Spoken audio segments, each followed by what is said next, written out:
Hello, good morning, friends. This is Chris from the basement.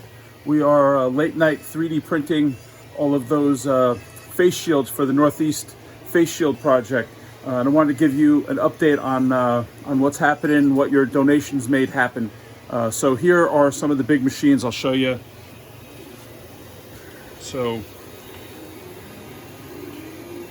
I printed the first bracket, the first layers of the first bracket anyway.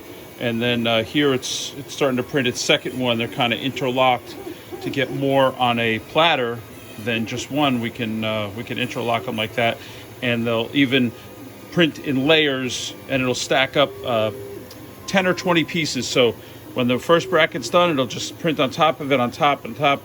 So I do that when I'm gonna head to bed. I'll let it print like a big old stack. So in the morning when I come down, we have tons of them. I'll show you some more over here. This is where I pull them apart and clean them up. You just have to clean them up, make sure there's any wisps, any lines off them, so they're ready to use. And over here, this is the smaller machines are printing them as well.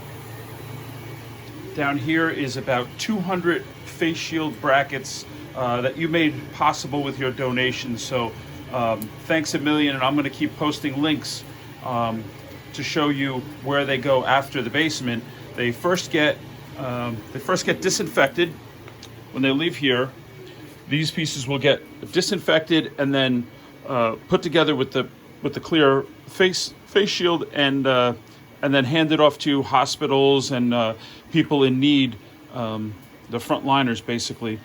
So just a big thank you from the basement, signing off for now.